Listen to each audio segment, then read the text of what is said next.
अस्सलाम वालेकुम 7th class. आज हम करेंगे एक्सरसाइज 5.1 का question number 4 and 5। Question number 4 है find the square of proper fractions also compare them with itself. कहते जो आपको प्रॉपर फ्रैक्शन गिवन है इनके आपने स्क्वायर फाइंड करने हैं और जो आंसर आया है उसको कंपेयर करना है। तो आइए इसको सॉल्व करके देखते हैं। तो मैंने इसका फर्स्ट पार्ट ले लिया है। फर्स्ट पार्ट में हम लिखेंगे टेकिंग स्क्वायर। अब इसका हमने स्क्वायर ले लेना है 3/4 स्क्वायर। स्क्वायर का मतलब है जिस भी नंबर का या जिस भी चीज़ का हम स्क्वायर लेते हैं उसको उसी के साथ मल्टीप्लाई करवाना है। जैसे 3/4 का हमने स्क्वायर लिया है तो 3/4 को 3/4 के साथ मल्टीप्लाई करवा देना है आपने। ठीक है, तो ये नोमिनेटर को डिनोमिनेटर को डिनोमिनेटर से, नोमिनेटर को नोमिनेटर के साथ। तो ये नोमिनेटर यहाँ पे 3 है, 3 को 3 के साथ मल्टीप्लाई करेंगे आ जाएगा 9। और डिनोमिनेटर 4 है तो 4 को 4 से मल्टीप्लाई करेंगे तो आंसर आ जाएगा 16। तो ये आ गया हमारे पास 3/4 का स्क्वायर 9/16। ठीक है, अब हमने 9/16 को 3/4 के साथ कंपेयर करना है। तो पहले हम 3/4 को पहले लिख लेंगे एंड 9/16 को बाद में। अब हमने इस 9/16 यानी दूसरी वाली फ्रैक्शन के नोमिनेटर को डिनोमिनेटर को पहले वाली फ्रैक्शन के नोमिनेटर से मल्टीप्लाई करवाना है और इसको इसके साथ यानी क्रॉस मल्टीप्लाई करवाना है। इसको इसके साथ, इसको इसके साथ। तो 16 3 ज़ा 48, 4 9 ज़ा 36। तो आपने देखा लेफ्ट साइड वाला जो नंबर है यानी 48 वो बड़ा है। इट मीन लेफ्ट साइड वाली जो फ्रैक्शन है वो बड़ी है। तो 3/4 विल बी ग्रेटर देन 9/16। ठीक है, तो हम यहाँ से एक रिजल्ट हमें मिला कि जब हम किसी फ्रैक्शन का स्क्वायर लेते हैं तो वो फ्रैक्शन अपने स्क्वायर से हमेशा बड़ी होती है। जैसा कि 1/2, तो 1/2 का अगर हम स्क्वायर लेंगे तो वो आ जाएगा 1/4। तो 1/2 1/4 से बड़ा होगा। ठीक है, अब इसका थर्ड पार्ट करते हैं। थर्ड पार्ट है 4/11। तो हम यही काम करेंगे। टेकिंग स्क्वायर, हमने स्क्वायर ले लेना इसका, तो 4/11 का स्क्वायर आ जाएगा। तो स्क्वायर क्या करता है, उसी नंबर को उसी के साथ मल्टीप्लाई करवा देता है। 4 को 4 से मल्टीप्लाई करवाए आंसर आता है 16।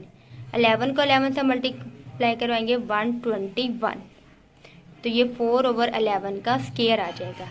अब हमने 16/121 को कंपेयर करना है 4/11 के साथ।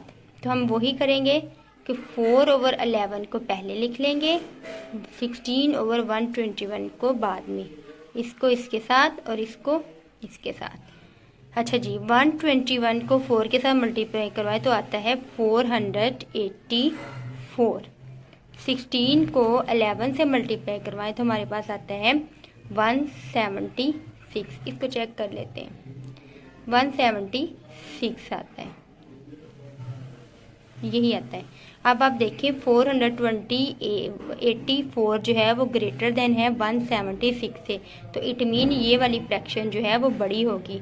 तो 4/11 विल बी ग्रेटर देन 16/121। तो हमने यहाँ से भी देखा कि जब हमने 4/11 का स्क्वायर लिया तो वो आया 16/121, लेकिन 4/11 ग्रेटर देन होगा 16/121। ठीक है, आपने इसके रिमेनिंग पार्ट कर लेने हैं। इसके रिमेनिंग पार्ट है 5/6, 1/7। एक आपके पास असाइनमेंट है, आपने इसके लिए भी चेक करना है 10/15, 1/9, 2/3। इनके लिए भी आपने स्क्वायर लेने हैं इनके और इनका कंपेयर करके मुझे बताना है कि कौन सी फ्रैक्शन बड़ी है, इसका स्क्वायर बड़ा है कि फ्रैक्शन बड़ी है। नेक्स्ट है क्वेश्चन नंबर 5। कहते हैं find the square of decimals and compare them with itself. Question number 5 है, इसका मैं फर्स्ट पार्ट ले रही हूँ 0.4। इनको कहते हैं डेसिमल नंबर या अकेला डेसिमल। जिसके अंदर डेसिमल पॉइंट आ जाए तो उसको कहते हैं डेसिमल्स, उनको क्या कहते हैं, डेसिमल। अब ये हमारे पास है 0.4, यानी ये 1 से छोटा है, 1 से ये क्या है, छोटा है। कैसे हमें पता चलेगा, अगर पॉइंट से पहले 1 होता तो ये था 1.4, ये 1 से बड़ा होना था। अच्छा जी, यहाँ पे एक छोटा सा की है हमारे पास, रिजल्ट है, कहते हैं square of a decimal less than 1 is smaller than the decimal. ऐसा डेसिमल जो 1 से छोटा हो, अगर हम उसका स्क्वायर लें तो उसका स्क्वायर जो होता है वो हमेशा अपने ओरिजिनल वाले डेसिमल से छोटा होगा। यानी इसका अगर हम स्क्वायर लेंगे तो इसका स्क्वायर इससे छोटा होगा।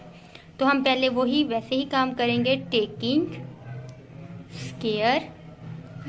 तो 0.4 का स्क्वायर लेना है, तो 0.4 का स्क्वायर है तो वो कैसे आता है, 0.4 को मल्टीप्लाई करवाएंगे 0.4 के साथ। तो 0.4 को मल्टीप्लाई करवाएंगे 0.4 के साथ, तो ये आ जाएगा 16 और आ जाएगा 0 0। तो डेसिमल के बाद कितने नंबर है, 1 2, तो ये इधर भी 1 2 काउंट करके यहाँ, तो यहाँ पे आंसर आ जाएगा 0.16। अब हमने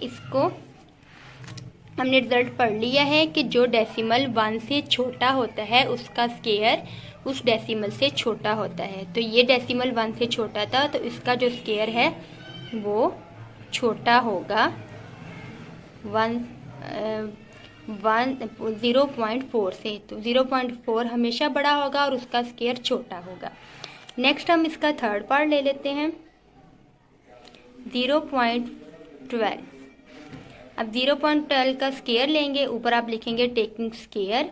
तो ये 0.12, 12 नहीं करेंगे 1 2 मल्टीप्लाई बाय 0.12। अब हमने 0.12 को 0.12 से मल्टीप्लाई करवाना है, तो ये आ जाएगा 2 2 ज़ा 4, 2 1 ज़ा 2, साथ 0 आ जाएगा, 2 1 ज़ा 2, 1 1 ज़ा 1 और साथ 0 आ जाएगा। तो ये 0 1 4 4। अब डेसिमल के बाद कितने नंबर है, 1 2 3 4, तो 1 2 3 4, तो इधर डेसिमल आएगा यानी 0.0144, आंसर आएगा 0.0144। तो ये लेस देन होगा किससे, जो हमारा स्क्वायर आया वो अपने ओरिजिनल वाले नंबर से छोटा होगा। तो ओरिजिनल वाला नंबर बड़ा होगा और जो उसका स्क्वायर है वो छोटा होगा। तो ये ग्रेटर देन का साइन है, इट मीन ये वाला नंबर बड़ा है और ये वाला नंबर छोटा है। ठीक है, अब हम करते हैं एक्सरसाइज 5.2।